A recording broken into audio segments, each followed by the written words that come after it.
Hey guys! Just in case you don't know, I am Liz Hronek, and I want to get on here and share a little bit about why I do what I do. So I'm a coach, and I have a lot of people that they're like, why do you do what you do? And so I want to share with you a little bit of my background. Number one, because I want you to know that you're not alone. Number two, I want to encourage you that the challenges and the journeys that you're going through right now are for a greater purpose.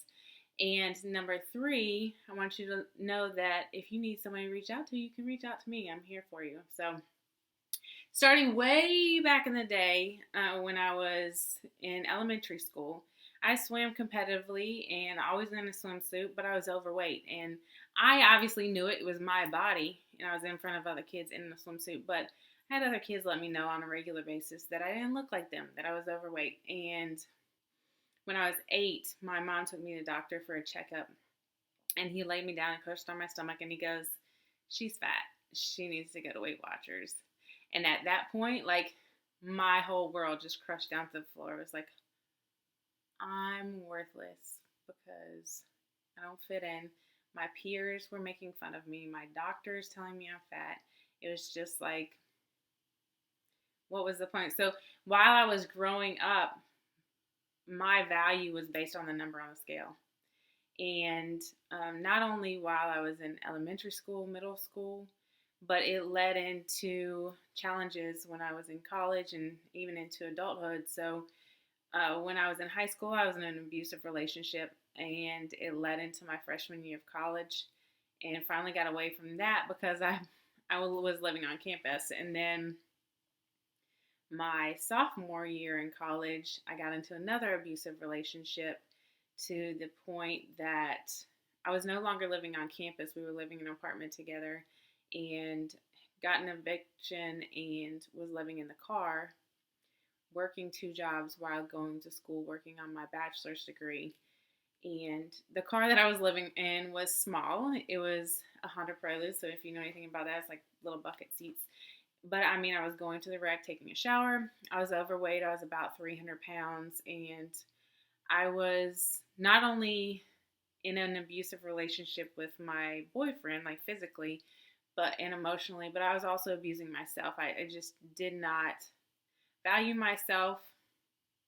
I was doing drugs, drinking a lot of alcohol, and just feeling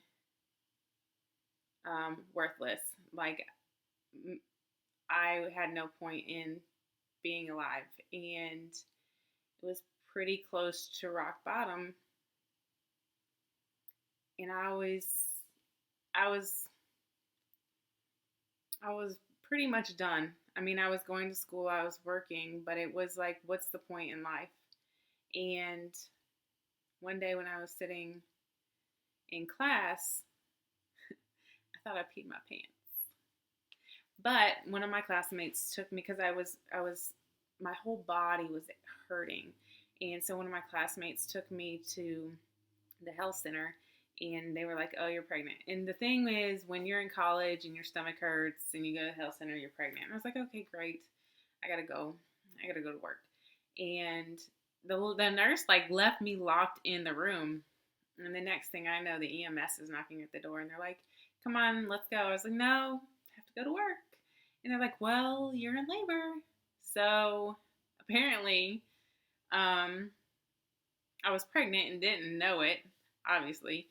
Um, and my boyfriend at the time had my car, so they had to take me in an ambulance to the women's hospital. And when I got there, I was like, "Don't tell any." They asked. I was like, "Don't tell anybody I'm here. I don't want anybody to know." And they took an ultrasound. They said she was going to be 6 weeks early.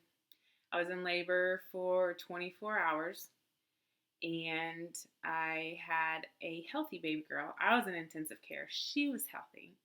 Um, but it was amazing the fact that I was really not taking care of my body, and the fact that my body protected this little girl for at least 8 months. They said she was 6 weeks early, so I don't know if it was 8, 9. Um, but not only did it protect her, but it developed a healthy little girl. And at that point, I didn't know what I was going to do, but her dad came in and her dad was like, "You're not giving," because I was going to give her up for adoption. I was living in the car. I couldn't take a child out into the world. I couldn't even take care of myself. Long story short, he was not having us give her up for adoption, and I had a whole community of people I've never spoken to in my life bring all this stuff to me in the hospital. And I was like, wow, people I don't even know are helping me. So maybe the world is not all that bad. And so finally, after a week in intensive care, they let me take my daughter home. They let me rent a car seat. And at that point, I knew that I had to change because I couldn't let her grow up the way that I did. Now, don't get me wrong, my parents were amazing. They provided everything. But the fact that I was getting bullied, the fact that I had low self-esteem, I couldn't let her experience that. So it took me about another year to get out of the abusive relationship with her dad. And I committed to improving my health and started working out, started losing weight. But the thing was, I still didn't have self-worth. And so I got into another unhealthy relationship. It wasn't abusive, but I got into another unhealthy relationship, got married. And not that he was a bad person, but I didn't know my self-worth. And the marriage was pretty bad. went through some really painful experiences with that, and then obviously went through a divorce. And I just jumped on that relationship because it's like, well, nobody else is gonna love me, so I might as well, jump in this one because I'm getting attention from this guy. And I realized, and it's still a journey for me, but I realized that no matter what the number on the scale says, until we fix our mindset and our self-love, nothing else is going to help. So I wanted to share all that with you just for you to know that where you are is where you're supposed to be, and invite you to shift your perspective on what you're going through, because I did. I used to be really mad that I was overweight. Like, I was angry. And I was angry at the people that were bullying me. But I now know that there was a purpose behind my journey. And the journey has helped me to help so many other people. And so if I get to just positively impact somebody else because of my journey, because I can tell them, I know where you are, and I promise you can overcome it. Whether it's weight loss, whether it's abusive relationships, whether it's divorce, you are going to be okay. So please, please, please be courageous, be bold, take one day at a time. It's all going to work out beautifully. Thank you for listening to my story.